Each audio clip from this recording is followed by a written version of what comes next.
This presentation will talk about the social virtue in Hinduism. The social virtue in Hinduism. The social virtue in Hinduism. The social virtues in Hinduism pertain to the lower self. That is, it's related to the lower self, the self that produces and reaps karma of either good or bad, pleasant or unpleasant. As we discussed in the previous series, that there are two types of self in Hinduism. So Hindus see self in two different types. The first one is the lower self. That is the self that is bounded or influenced by karma, by actions, ego. That is the lower self. And the second one is the higher self, the real self, the transcendent self. So now social virtue now pertain to the lower self, the self that is influenced, that is bound in karma, samsara, actions. What we owe to our society in Hinduism is governed by a concept of absolutely critical importance to this religion, dharma. So this point says that what people, Hindus, owe to society can be seen through important concept known as dharma. What is dharma?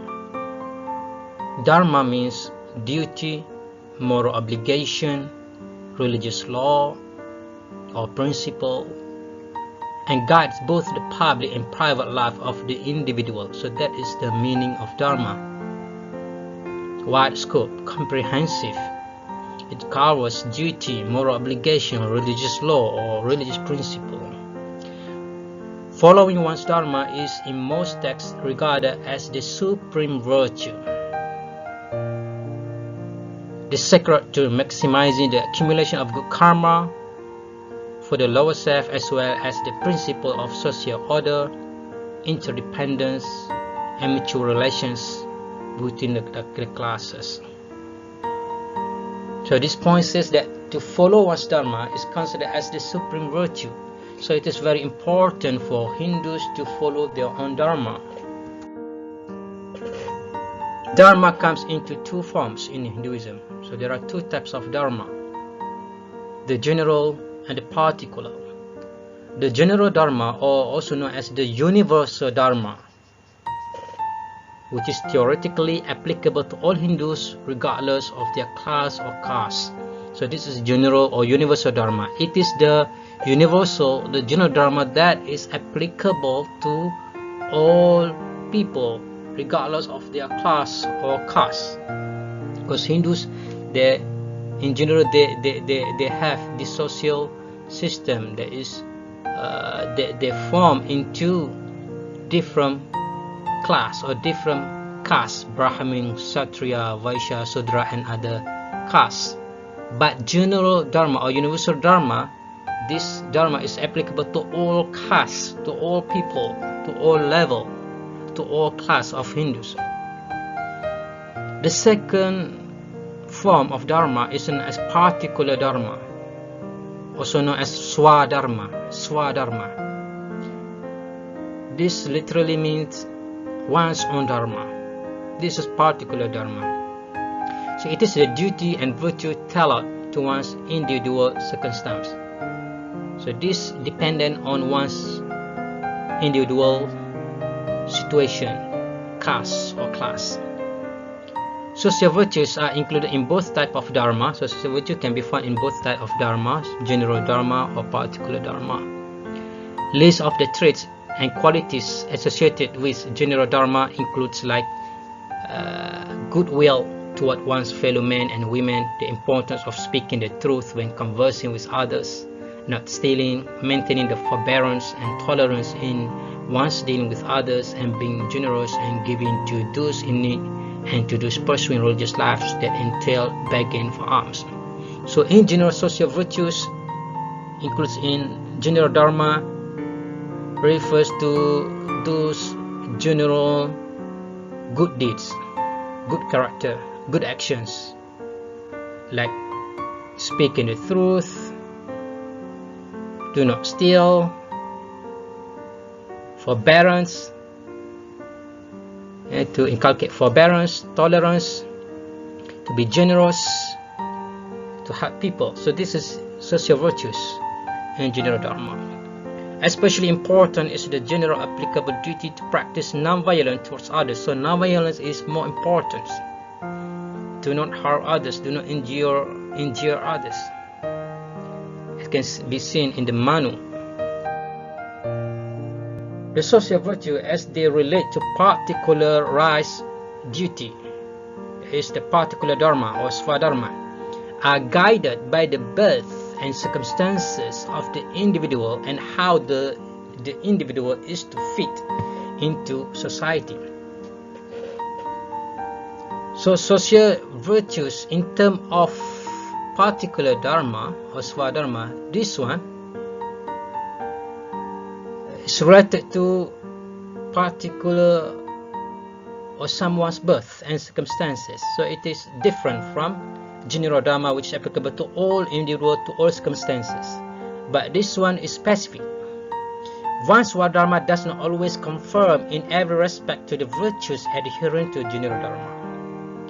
Creatures of all sorts, including human beings, are produced by nature with different nature, and the doctrine of swadharma requires the individual to follow his or her inborn nature, regardless as to whether or not this places one in conflict with general dharma.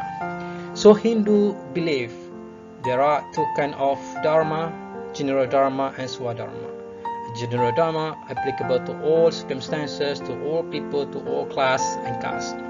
So the social virtues like speaking the truth, be generous, avoid stealing, avoid injuring others, all those things are general and applicable in all circumstances.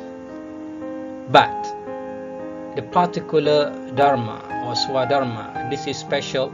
So this is according to that individual's birth and circumstances. And this swadharma, particular dharma, does not always need to conform to the general dharma.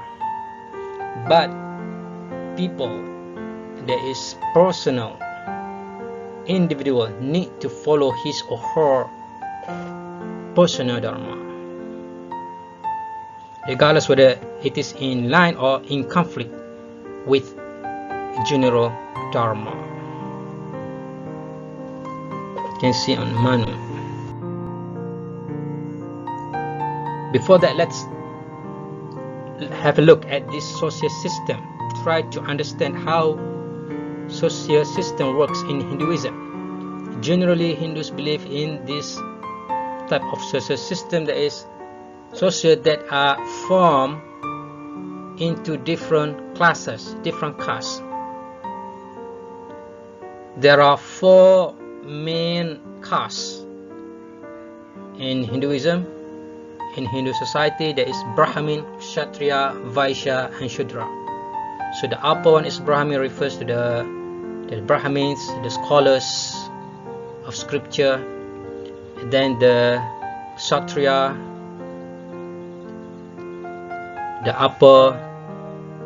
the second upper class, this the kings, the leaders.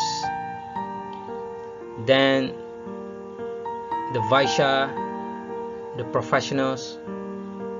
Then the Shudra, the lower caste or class. And there are many other castes. Some of them are known as untouchable, and many others, Parya, Harijan, and so on. So the innate activity assigned to every being is that person's swadharma. That's the innate activity assigned to every being is that person's swadharma. And an individual has the social obligation to follow the occupation and the personality characteristics distinctive to his or her birth. Each individual is born into a particular class or caste. So Hinduism believe that every person, every people, okay, each individual is born into a particular class or caste. So they believe that humans are born in different class or caste, and each of the classes from the time of creation are also sometimes understood in terms of Hindu cosmological doctrine of the three gunas or element constituents, qualities or strengths of our creation. So they believe that everyone is born in different class or caste, and therefore they need to follow their own innate activity, the activity that are in line with their own class or caste.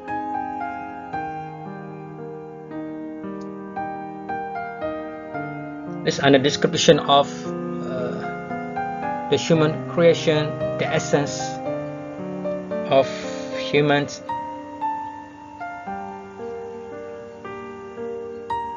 That they believe that there are a portion, there is a portion by qualities born of their intrinsic being. Therefore, one achieves success and fulfills his social obligation by following his own nature and his own action. So everyone needs to follow their own responsibilities according to their own class or class.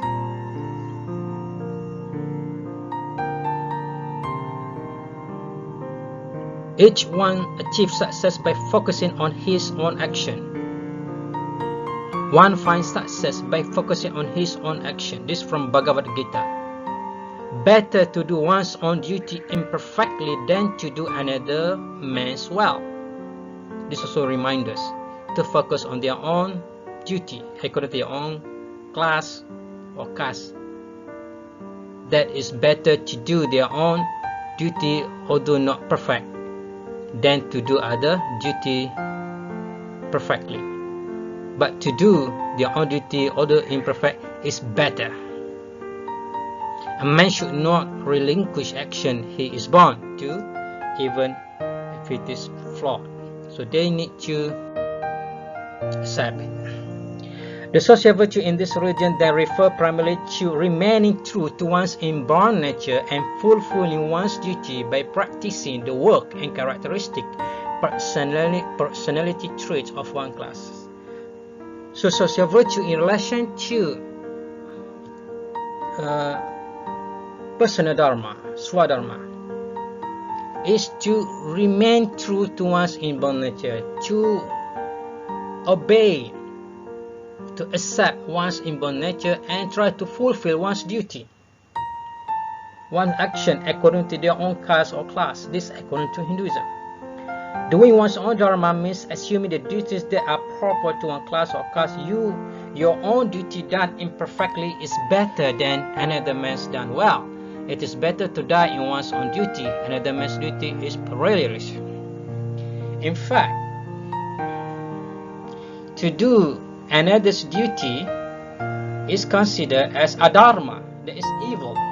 It is not dharma, it is in opposite, adharma. Adharma is evil. Okay, so adharma, evil, can refer to doing another man's duty or stepping outside the boundaries that were set for you by the class and caste in which you were born.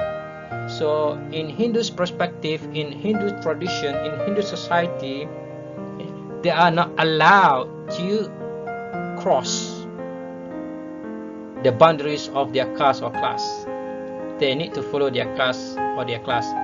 They need to observe the do's and don'ts within their class or caste. If they breach it, it is known as evil, adharma. It is considered as adharma, as evil, as bad actions.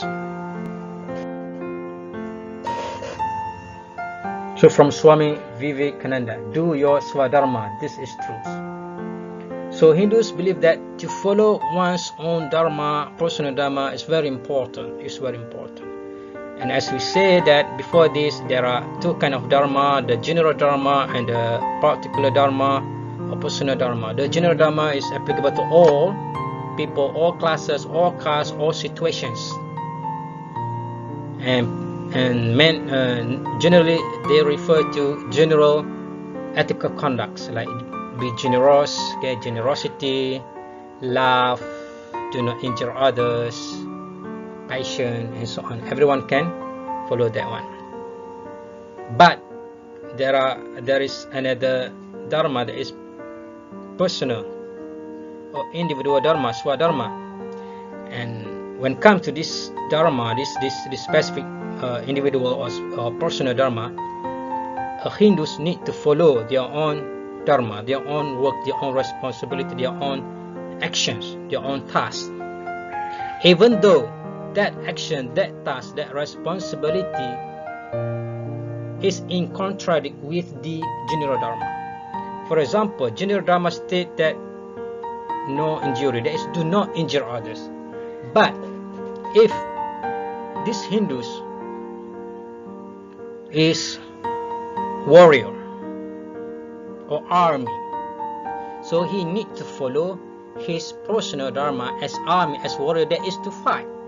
And in fighting, of course, there will be bloodshed, there will be injury, so they need to fight.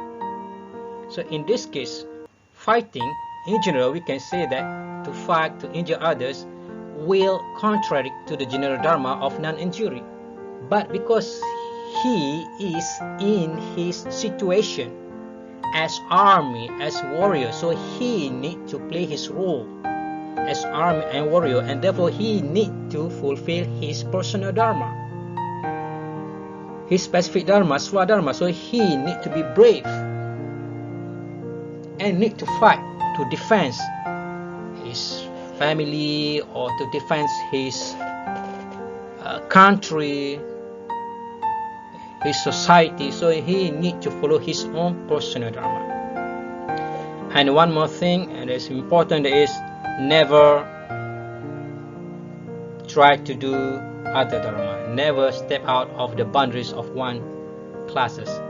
That is considered as evil in Hinduism. That is adharma. So they cannot change their caste or class.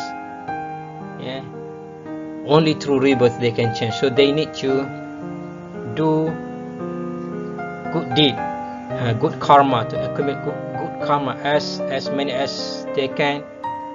Because Hindus believe that this good karma will help to get a better life in future, because they believe in rebirth. That is according to Hinduism.